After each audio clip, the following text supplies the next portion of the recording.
News हमने जी 63,000 करोड़ की जो ई बसेस की बात है, चलिए एक बार सुन ही लेते हैं अनुराग ठाकुर को। 10,000 बसें और ये 10,000 न्यू इलेक्ट्रिकल बसेस, 10,000 नई इलेक्ट्रिकल बसेस की सेवाएं उपलब्ध करवाई जाएंगी। देश भर के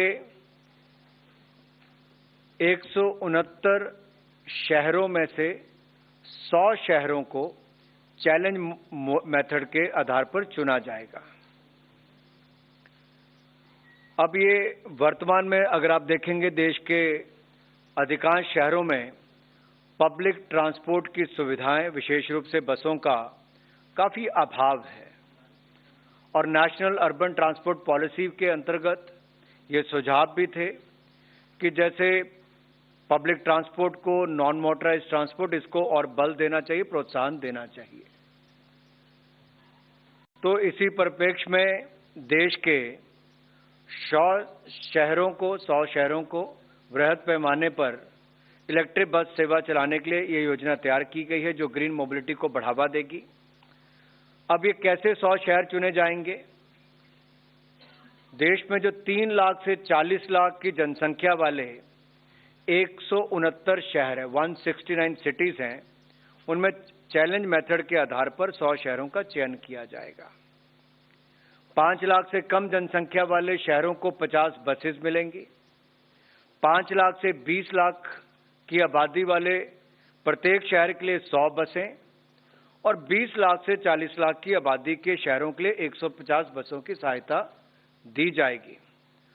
और जो राज्य और जो शहर पुरानी बसों को स्क्रैप करने के लिए शहरों को अतिरिक्त बसें एलोकेट की जाएंगी। मान लीजिए कोई एक शहर है, जालंधर ही है, अब वो पुरानी बसों के स्क्रैप के लिए अपनी जमीन कहीं उपलब्ध कराते तो उसको अतिरिक्त बसें उस शहर के लिए दी जाएंगी। अब ये बसों का प्रोक्योरमेंट, मेंटेनेंस, ऑपरेशन ये पीपीपी मोड पर किया जाएगा और ये कॉम्पिटिटिव बिडिंग के अंतर्गत किया जाएगा, जिसमें प्राइवेट प्लेयर्स आगे आ सकते हैं। इसके लिए प्रति किलोमीटर परिचालन के लिए केंद्रीय सहायता दी जाएगी। तो जो भी पीपीपी मोड पर आएगा उसको प्रति किलोमीटर के आधार पर चलाने के लिए केंद्रीय सहायता मिलेगी और ये सहायता अगले 10 साल तक मिलती रहेगी। ये स्कीम सन 2037 तक चलेगी। मान लीजिए कोई बस 2025 में शुरू होती है तो 2035 तक उसको उसका लाभ मिलता रहेगा। और पर किलोमीटर देय राशि जो है ये भी कॉम्पिटिटिव बिडिंग के द्वारा ही चयन का पैरामीटर इस पे रखा गया है। ये जो 57,613 करोड़ रुपए पूरे कुल पीएम ई बस सेवा पर खर्च होंगे, ये 57,613 करोड़ रुपए 2037 तक खर्च होंगे। इसमें से 20,000 करोड़ रुपया भारत सरकार की तरफ से दिया जाएगा, शेष राशि जो है वो राज्य सरकारों को देनी पड़ेगी।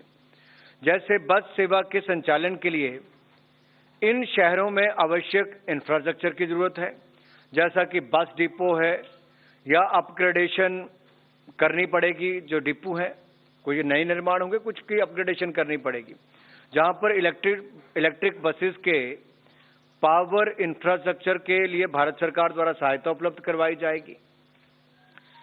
जो दूसरा इसका कंपोनेंट है ग्रीन अर्बन मोबिलिटी इनिशिएटिव गुमी के अंतर्गत हम बस रैपिड ट्रांसपोर्ट प्रोजेक्ट्स बनाएंगे, बस रैपिड ट्रांजिट प्रोजेक्ट बनाएंगे और बाइक शेयरिंग, बाइसाइकिल लेन्स जैसे नॉन मोटराइज्ड ट्रांसपोर्ट इंफ्रास्ट्रक्चर का निर्माण और national common mobility card NCMC और intelligent transit management system ITMS, multi modal interchange facilities जैसे इनोवेटिव प्रोजेक्ट्स भी क्रियान्वयन इसके अंतर्गत किए जाएंगे।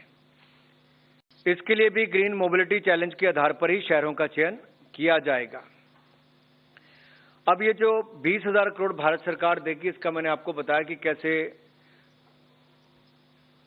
अलग अलग जो चैलेंज मेथड के माध्यम से पीपीपी प्रोजेक्ट में चुने जाएंगे। इसमें कुछ कंपोनेंट पर गुमी वाले पे भी और पीएमई बस सेवा पर भी 100% भारत सरकार पैसा देगी। वो कंपोनेंट। तो ET Now स्वदेश की एक्सक्लूसिव खबर पर मुहर लग गई है। सरकार ने ई बस सेवा के लिए 57,600 करोड़ रुपए के आवंटन को मंजूरी दे दी है, कैबिनेट से अप्रूव हो गया है। अनुराग ठाकुर केंद्रीय मंत्री ये प्रेस कॉन्फ्रेंस करते हुए और वहां पर ये जानकारी निकल के आई है। देश के 169 में से 100 शहरों का चुनाव किया जाएगा और चैलेंज मेथड के आधार पर ये 100 शहर चुने जाएंगे। और ग्रीन मोबिलिटी को बढ़ावा देने के लिए सरकार की योजना है, तो निश्चित तौर पर बहुत ही एक बढ़िया योजना। ट्रांसपोर्ट को बढ़ावा देने के लिए कहीं ना कहीं छोटे शहरों में काफ़ी दिक्कत होती है मोबिलिटी को लेकर, उसको बढ़ावा देने के लिए। और पोल्यूशन की जो समस्या है, कहीं ना कहीं कार्बन न्यूट्रल होने की कोशिश तमाम देश कर रहे हैं, उस दिशा में भारत का भी बहुत ही अहम कदम। 10,000 नई इलेक्ट्रिक बसों की सेवाएं सरकार उपलब्ध कराएगी। और हम देख रहे हैं कि जो भी ये स्टॉक्स से JBM, ओलेक्ट्रा, यहाँ तक कि टाटा मोटर्स, क्योंकि टाटा मोटर्स की भी बसें चलती हैं, इन शेयरों में आप बहुत ही गजब की आप रौनक देख रहे होंगे, खासतौर से JBM में और ओलेक्ट्रा ग्रीन टेक में, क्योंकि अगर आप शहरों में इन कंपनियों की आपने बसेस देखी होंगी, ई बस अगर आपने देखी होगी तो आपको ओलेक्ट्रा की या फिर JBM ऑटो की बस आपको जरूर दिखी होगी। दिल्ली में तो मैंने बहुत देखी है अभिषेक, JBM ऑटो की अब भी तो बहुत और दिखती ग्रीन है। ओलेक्ट्रा बहुत क्लियरली दिखती है। मुंबई में, दिल्ली में, चूंकि हम वहां बहुत पर रहे दिखते हैं हैं। प्रियंका, तो वहां पर बहुत दिखती है। दिक्कत बस एक है, मतलब बसें तो अच्छी हैं लेकिन शेयर इतने भाग चुके हैं, Correct. वो थोड़ा सा कंसर्न वाला एरिया है। उस पर विजय सर की राय